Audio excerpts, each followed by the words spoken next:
पर ध्यान से सुनो, एक बहुत अच्छी बात बताता हूं, भगवान पे प्रेम कितना पक्का होना चाहिए और क्यों होना चाहिए। भगवान की शरण में आने वाले व्यक्ति की सारी जिम्मेदारी भगवान की है। ये लिख लो, आज सोने के अक्षरों से लिख लो।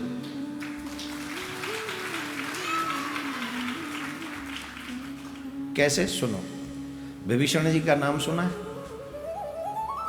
विभीषण जी, उस समय की बात है, पहले रथ से, आज भी विभीषण जी पृथ्वी पे हैं, ये याद रखें।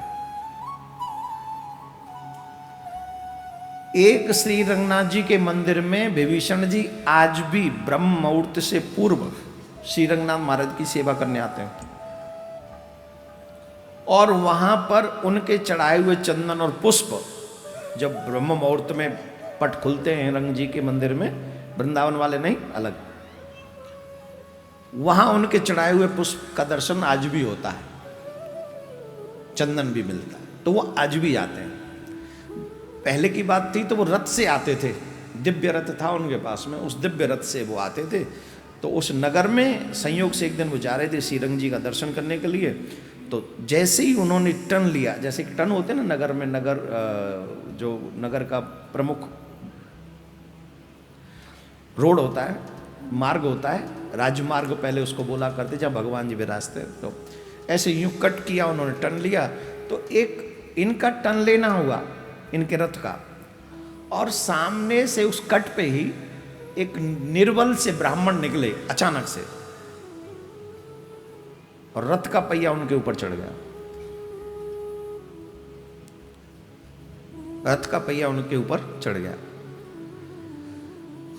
और उनका प्राण निकल गया। और रथ वैसा तो होगा नहीं, रथ तो रथ ही था, अच्छा खासा रथ था, चढ़ गया, प्राण निकल गए।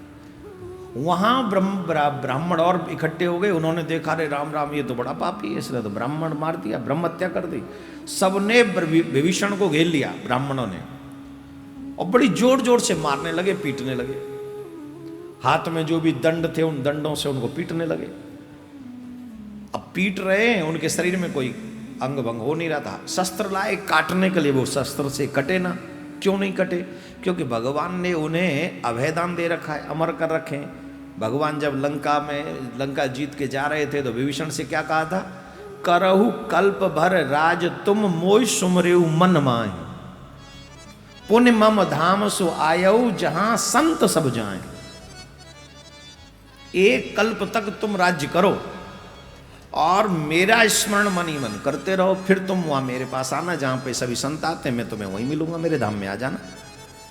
तो भगवान ने जब ये कहा है कि एक कल्प तक राज्य करो, पहने पहने हथियारों से लेके, शस्त्रों से लेके उनको काट रहे थे ब्राह्मण कि तुमने ब्रह्म हत्या की है, पर उनका अंग भंग हो ही नहीं रहा था, क्योंकि भगवान का वाक्य था एक कल्प तक तो उन्हें कुछ हो ही नहीं सकता।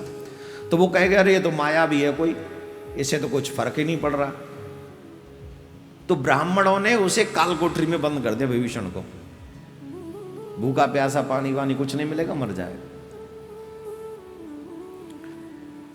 विभीषण जी सबको जानते हुए भी चुप रहे, मौन रहे। क्यों रहे? बोले मैंने, मेरे जानबूझ के नहीं पर अनजाने में सही, पर मेरे रथ से ब्राह्मण की हत्या हुई है, तो दंड मुझे मिलना चाहिए,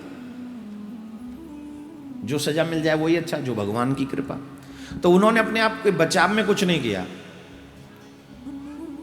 देखिए आप लोग बात करेंगे ना तो माताराम, अब बात करेंगे ना तो ये इतनी बड़ी जगह नहीं कि आप दिखे ना, मुझे भी दिख रही हैं और उन्हें भी दिख रही हैं। आप प्लीज यहां आए हो तो यहीं के बने रहो। कहां थे हम?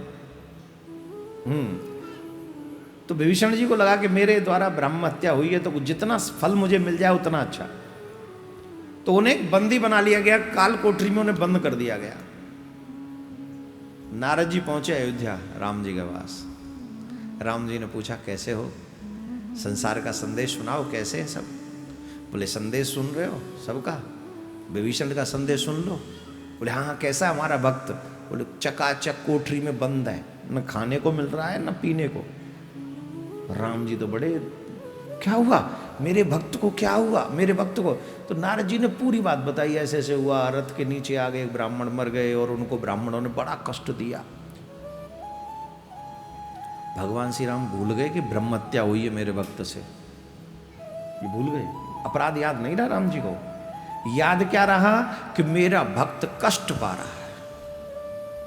तुरंत भगवान श्री राम ने पुष्पक विमान को याद किया, तुरंत आओ मेरे पास। पुष्पक आया, भगवान उसमें सवार हुए और सवार होकर तुरंत भागे, पहुंचे वहां।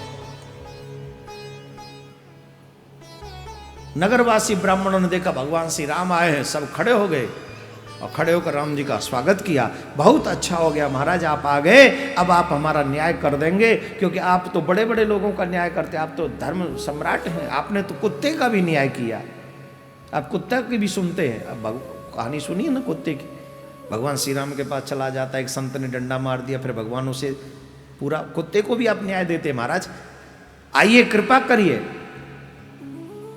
हमारा भी न्याय कीजिए। एक राक्षस को हमने पकड़ लिया है, पता नहीं महाराज कैसा आदमी है, तलवार से नहीं कट रहा है, डंडों से भी उस पर कोई असर नहीं हो रहा है, 7 दिन से भूखा प्यासा हमने काल कोठरी में बंद रखा है, मर ही नहीं रहा है, न्याय कीजिए आप हमारा। भगवान ने कहा पहले हमें दिखा तो दो कौन है। अरे महाराज आप ब्राह्मणों की नहीं सुन रहे हो, अरे भाई दिखा तो दो, उसकी भी सुन ले। तो भगवान लेकर गए कालकोठरी में, भगवान श्री राम पहुंचे ब्राह्मणों के साथ, कालकोठरी खोली, भगवान स्वयं अंदर गए। विभीषण ने देखा भगवान आए हैं, विभीषण ने साष्टांग दंडवत की और भगवान के नैन सजल हो गए। मेरे रहते हुए मेरे भक्त को इतना कष्ट उठाना पड़ा। उठाया उसको, अपने गले से लगाया। ब्राह्मणों ने कहा महाराज आप न्याय कीजिए, इनके द्वारा ब्राह्मण मारा गया, ब्रह्म हत्या हुई और आप इन्हें गले से लगा रहे हो।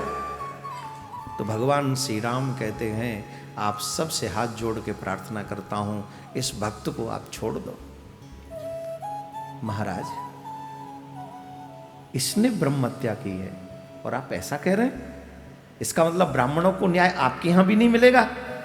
ऐसा नहीं कहो, ऐसा नहीं कहो।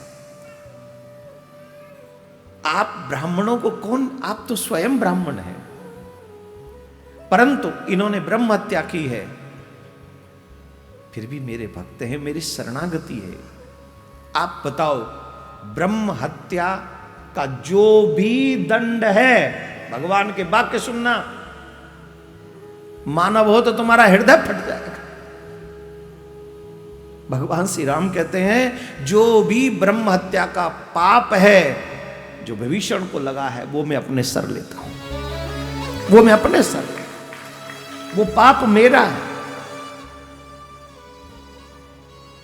शरण में आए हुए व्यक्ति से कोई अपराध हो जाए तो स्वामी का अपराध माना जाता है, इसलिए मैं अपराध में स्वीकार करता हूं, पर इस भक्त को क्षमा करो। ये देखते ही सब ब्राह्मण रो उठे, सब ब्राह्मण आंखों से अश्रु बहा रहे थे, देख करके हमारे भगवान कितने भक्त बत्सल हैं, कितने दीन बंधु हैं। और इतना ही नहीं, ब्रह्म हत्या का जो जो प्रायश्चित ब्राह्मणों ने बताया, विभीषण की जगह भगवान श्री राम ने किया वहां पर। विभीषण ने नहीं, भगवान श्री राम ने किया। तो ऐसे दयालु की शरण में आने के बाद तुम चिंता क्यों करते हो? तुम युगल सरकार से प्रिया कांजू के शिष्य बन गए, उनकी शरणागति तुम्हारी हो गई, इसके बाद भी अगर तुम्हें चिंता है मतलब तुम्हारा समर्पण सच्चा नहीं। जिस दिन समर्पण हो जाए, हाँ जब तक तुम दुनिया पे भरोसा करोगे तब तक भी दुख पाओगे।